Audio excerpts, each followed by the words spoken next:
नमस्कार प्यारे दोस्तों, एक बार फिर बहुत बहुत स्वागत है आप सभी का आपके अपने YouTube चैनल पे। मैं हूं आपकी होस्ट डॉक्टर सीमा तिवारी और दोस्तों हमारे चैनल पे लगातार आपकी शारीरिक शिक्षा से संबंधित सभी कॉम्पिटिटिव एग्जाम्स की प्रिपरेशन एवं रिवीजन के पर्पज से महत्वपूर्ण क्वेश्चंस की सीरीज प्रोवाइड की जाती है। और आज हम आपके लिए लेके आए हैं एक्सप्लेनेशन वीडियो 2, यानी कि जो भी MCQ हम आपको सॉल्व कराएंगे उनसे रिलेटेड क्वेश्चंस और जो भी टॉपिक है उसको आपको पूरी तरह से समझाते चलेंगे ताकि आपका सिलेबस कवर हो सके। ज़्यादातर टॉपिक आपके हमारे इस वीडियो में कवर हो जाएंगे। धीरे धीरे करके हम आपको सभी सिलेबस के अकॉर्डिंग सभी टॉपिक जो है अपने वीडियोस में कवर करने की पूरी कोशिश करेंगे। तो दोस्तों समय बहुत ही कम है आपके पास, कभी भी यूपी TGT और जो अदर एग्जाम्स जो NVS जैसे कि है इनकी डेट अनाउंस की जा सकती है, एग्जाम की डेट। तो आप अगर प्रिपरेशन कर रहे हैं इन सभी सब्जेक्ट्स की तो हमारे वीडियोस को लगातार देखते रहिए, क्योंकि जैसे डेट आ जाती है तब आप लोग प्रिपरेशन करना शुरू करते हैं और पूरी तरीके से सिलेबस को कवर नहीं कर पाते हैं। तो देखते रहिए हमारे वीडियोज़ को और प्रिपरेशन करते रहिए, तब तक सिलेक्शन हो नहीं जाता जब तक। So let's start with question number 1। शारीरिक स्वास्थ्य महत्वपूर्ण है क्योंकि, और देखिए सही आंसर आप सभी ने गैस ही कर लिया होगा, क्योंकि यह गुणात्मक जीवन बिताने के लिए आवश्यक है। बात की जा रही है शारीरिक स्वास्थ्य यानी कि फिजिकल, जो हमारी जो फिजिकल हेल्थ है उसके बारे में बोला जा रहा है। तो जो फिजिकल हेल्थ है या जो हेल्थ की जो परिभाषा दी जाती है WHO के according, that is the state of being mentally, physically and socially wellbeing, यानी कि पूरे तरीके से मानसिक, शारीरिक एवं सामाजिक एवं भावनात्मक तौर पे जो है अच्छा महसूस करने की अवस्था को ही हम स्वास्थ्य के रूप में जानते हैं। और स्वास्थ्य जो है देखिए जो वो है स्वास्थ्य अगर आपका अच्छा नहीं है तो आप जो है ज़िंदगी को बेहतरीन तरीके से नहीं जी सकते हैं। अगर आप स्वस्थ नहीं हैं तो आप जो है अपने डेली वर्कआउट को, डेली टास्क हैं, डेली जो आपके जो काम है उनको अच्छे तरीके से नहीं कर सकते हैं। इसलिए आपको स्वस्थ रहना जरूरी है, ना सिर्फ शारीरिक तौर पे बल्कि मानसिक, सामाजिक और शारीरिक हर तरह से स्वस्थ रहना आपको जरूरी है। Let's move to next question कि मनुष्य के शरीर में अधिकतम उत्तोलक होते हैं। और इंपॉर्टेंट क्वेश्चन है, देखिए दोस्तों स्क्रीन पे कि उत्तोलक की बात की जा रही है कि मानव शरीर में जो उत्तोलक होते हैं उनमें से जो हमारे शरीर में सबसे ज़्यादा कौन से उत्तोलक पाए जाते हैं, किस प्रकार के उत्तोलक। तो ऑप्शन नंबर 3 यहाँ पे करेक्ट है। तीसरी श्रेणी के उत्तोलक जो होते हैं वो मनुष्य के शरीर में अधिकतम रूप से पाए जाते हैं। और देखिए दोस्तों जो लिवर होते हैं वो थ्री टाइप्स में डिवाइड किए जाते हैं, liver first, liver second and liver third. और इनकी जो विशेषता होती है वो हम आपको बता देते हैं कि क्लास फर्स्ट लिवर में देखिए जो होता है तो एक्सिस जो होता है वो फोर्स और रेसिस्टेंस के बीच में होता है। ये देखिए एक्सिस जो है वो फोर्स और रेसिस्टेंस के बीच में है, FAR से इसे डेजिग्नेट करते हैं, यानी एक्सिस होगा फोर्स और रेसिस्टेंस के बीच में। श्रेणी 2 यानी कि दूसरी श्रेणी के उत्तोलक में जो आते हैं वो क्या है, देखिए इसमें रेसिस्टेंस जो होता है वो फोर्स एवं फल्क्रम या फोर्स एवं एक्सिस के बीच में होता है रेसिस्टेंस, ठीक है। और थर्ड क्लास लिवर देखिए इसमें क्या होता है, जो फोर्स होता है वो होता है एक्सिस एवं रेसिस्टेंस के बीच में, यानी इसे डेजिग्नेट करते हैं हम AFR से। तो ये आपको हमने यहाँ पे तीनों ही प्रकार के उत्तोलकों की जो विशेषता है वो बता दी है और आप काफ़ी आसानी से समझ पाएंगे। एग्जाम में ज़्यादातर यही पूछा जाता है कि फर्स्ट क्लास लिवर में क्या बीच में होता है, सेकेंड क्लास लिवर में और थर्ड क्लास लिवर में, और इनके कुछ एग्जाम्पल्स रिलेटेड क्वेश्चन भी पूछे जाते हैं। जैसे हम आपको बताएं कि तीसरी श्रेणी के जो उत्तोलक होते हैं उनमें शामिल किया जाता है sit-ups, then extension of legs, then कोहनी के जोड़ पर बाइसेप्स का कार्य करना, कर्लिंग करना, ये सारी चीजें जो हैं थर्ड क्लास लिवर में शामिल की जाती हैं। नेक्स्ट क्वेश्चन इज आस्किंग कि मांसपेशियों के उस प्रकार को बताइए जो शरीर के गति करते समय से कुड़ती हैं। बहुत ही इंपॉर्टेंट क्वेश्चन है और करेक्ट आंसर देखिए क्या है, एगोनिस्ट। एगोनिस्ट को मूवर्स मसल के रूप में भी जाना जाता है दोस्तों। एगोनिस्ट का मतलब होता है मूवर्स, यानी मूवर्स वो मांसपेशियां होती हैं जो किसी गति को करने के लिए मेन रोल प्ले करती हैं। और जब भी मूवमेंट होता है तो उस टाइम पे ये जो है कंसेंट्रिक रूप से जो है मूव करती हैं, या यहाँ पे मतलब इनमें मूवमेंट होता है, जिन मसल्स में जो काम कर रही होती हैं उन्हें कहा जाता है एगोनिस्ट। और इसकी जो अपोजिट होती हैं जो कि किसी भी जब भी कोई मूवमेंट होता है तो उस टाइम पे जो वर्क नहीं करती हैं या इनकी अपोजिट होती हैं वो कहलाती हैं आपकी एंटागोनिस्ट मसल्स। तो I hope it is clear to you all. Let's move to next important question. बहुत इंपॉर्टेंट क्वेश्चन है दोस्तों। इससे रिलेटेड एक क्वेश्चन सभी एग्जाम में पूछा जाता है कि 400 मीटर बाधा दौड़ में अंतिम बाधा से समाप्ति रेखा की दूरी कितनी है। तो सबसे पहले तो हम आपको बता दें, देखिए यहाँ पे बात की जा रही है 400 मीटर बाधा दौड़ की, यानी कि जो कि पुरुषों एवं महिलाओं दोनों के लिए आयोजित की जाती है 400 मीटर बाधा दौड़। अब पूछा जा रहा है कि अंतिम बाधा से फिनिशिंग लाइन की दूरी कितनी होगी दोस्तों, आपको बताना है। तो देखिए यहाँ पे आपको बता दें कि पुरुषों और महिलाओं दोनों के लिए ही जो होती है ये दूरी, ये 40 मीटर होती है। बात की जा रही है कि अंतिम बाधा से यानी अंतिम हर्डल से फिनिश लाइन की दूरी कितनी होगी, तो 40 मीटर होगी। और देखिए दोस्तों ये क्वेश्चन कैसे पूछा जाता है, ये हर्डल रेस से रिलेटेड किसी भी हर्डल रेस के लिए पूछा जा सकता है कि 100 मीटर हर्डल रेस में जो कि फीमेल के लिए यानी वुमेन के लिए आयोजित होती है, या 110 मीटर हर्डल रेस जो कि मेंस के लिए आयोजित होती है, और 400 मीटर हर्डल रेस जो कि मेन एंड वुमेन दोनों के लिए आयोजित होती है। तो इन सभी प्रकार की हर्डल रेसेस में आपसे पूछ लिया जाता है क्वेश्चन कि बाधा की ऊंचाई कितनी होती है। पहला तो क्वेश्चन यही बनता है कि बाधा की ऊंचाई कितनी होती है।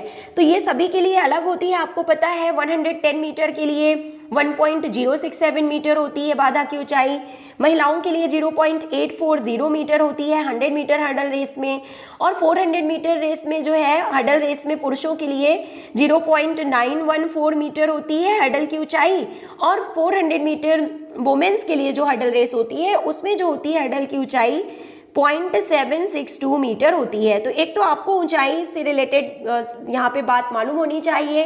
दूसरा पूछा जाता है कि बाधाएं कितनी होती हैं, तो टोटल 10 बाधाएं होती हैं, ये भी आपको पता होना चाहिए। इसके बाद पूछ लिया जाता है कि ये जो 10 बाधाएं होती हैं तो बाधा की पहली बाधा की स्टार्टिंग लाइन से दूरी कितनी होती है। सबसे पहले पूछा जाएगा कि फर्स्ट बाधा की स्टार्टिंग लाइन से दूरी कितनी होती है, ये आपको मालूम होना चाहिए, जो कि तीनों के लिए अलग अलग होती है, 100 मीटर, 110 मीटर और 400 मीटर के लिए।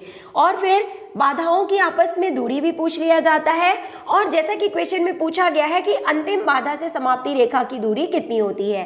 तो ये एक इंपॉर्टेंट क्वेश्चन इससे पूछा ही पूछा जाता है, तो इसको आप प्रिपेयर करते हुए चलिए।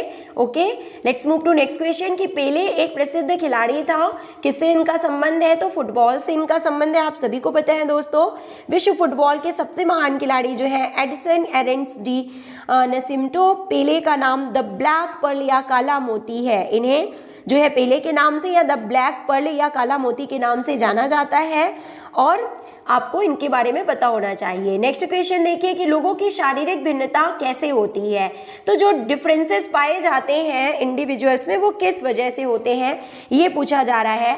तो मुख्य रूप से जो डिफरेंसेस पाए जाते हैं सभी इंडिविजुअल्स में और स्पेशली शारीरिक भिन्नता की बात की जा रही है, तो अनुवांशिकता यानी कि हेरिडिटी यहाँ पे करेक्ट आंसर है दोस्तों।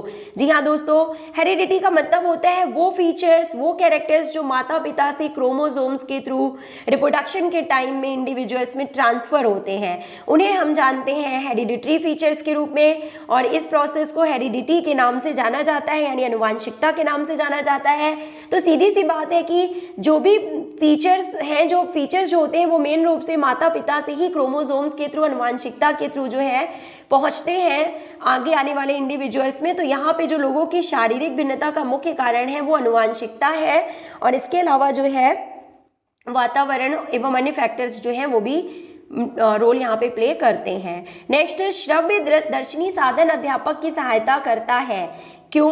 ऑप्शन नंबर क्या है यहाँ पे, ऑप्शन नंबर 1 सही है। श्रव्य दर्शनी साधन का मतलब है कि ऑडियो, सॉरी श्रव्य का मतलब जी हाँ ऑडियो ही होगा, ऑडियो विजुअल दोनों ही। श्रव्य दर्शनी यानी कि ऑडियो विजुअल एड्स जो होते हैं, जो कि एक टीचर यूज करता है अपनी टीचिंग मेथड को इफेक्टिव बनाने के लिए, बच्चों को अच्छे तरीके से समझाने के लिए, क्योंकि बच्चे जो हैं किसी भी चीज़ को देख के और सुन के ज़्यादा बेहतर समझ सकते हैं in comparison to normal teaching और ओरल टीचिंग मेथड। तो जो ये एड्स होते हैं, डिफरेंट टीचिंग एड्स होते हैं जिन्हें ऑडियो विजुअल एड्स कहते हैं, तो ये किस तरह से सहायता करते हैं टीचर की, ये पूछा जा रहा है। तो करेक्ट आंसर क्या है, यह समय और प्रयत्न की बचत करते हैं। ठीक है, और यहाँ पे सॉरी दोस्तों देखिए यहाँ पे नंबर 2 ऑप्शन सही होगा कि यह उसके पार्ट को प्रभावशाली बनाते हैं। एक्चुअली ये भी सही है कि समय और एफर्ट्स की बचत करते हैं, यानी कि इफेक्टिव बनाते हैं टीचिंग को, लेकिन मेन जो रीजन है वो यही है देखिए कि वो लेसन प्लान को इफेक्टिव बनाते हैं। ऑप्शन नंबर 2 यहाँ पे सही होगा। ओके,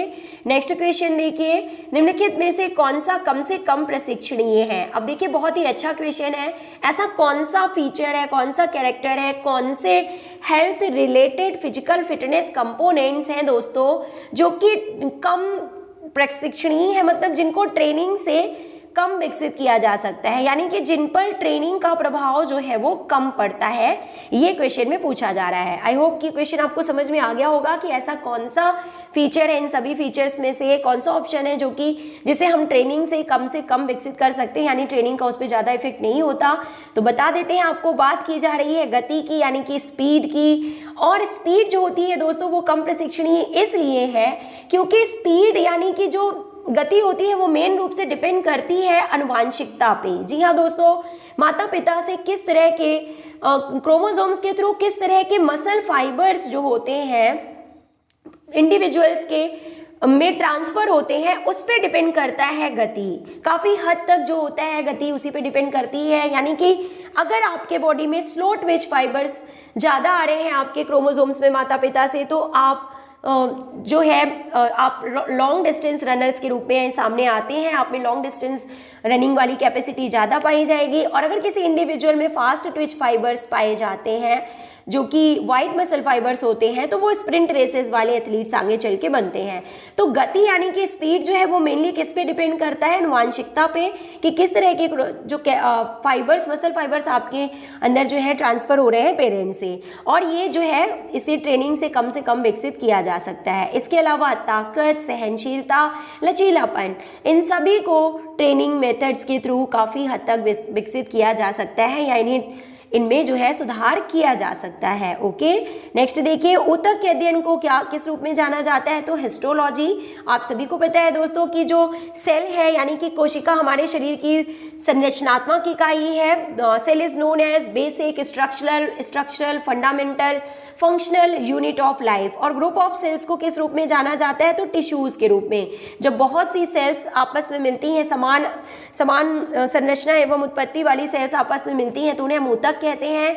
और ऊतक से जो ग्रुप ऑफ टिश्यूज जो होते हैं वो मिलके ऑर्गन बनाते हैं, ग्रुप ऑफ ऑर्गन्स मिलके ऑर्गन सिस्टम बनाते हैं, और इस तरह से फॉर्मेशन होता है लिविंग ऑर्गेनिजम्स का, जिसमें प्लांट, एनिमल और ह्यूमंस शामिल किए जाते हैं। तो यहाँ पे पूछा जा रहा है कि ऊतक के अध्ययन को क्या कहते हैं, तो हिस्टोलॉजी। मसल्स के अध्ययन को क्या बोलते हैं, तो मायोलॉजी। और सेल के अध्ययन को क्या बोलते हैं, तो साइटोलॉजी। ये यहाँ पे सही है। देखिए, एक मोस्ट रिपीटेड क्वेश्चन है स्क्रीन पे कि 1 ग्राम प्रोटीन में कितनी कैलोरी ऊर्जा होती है।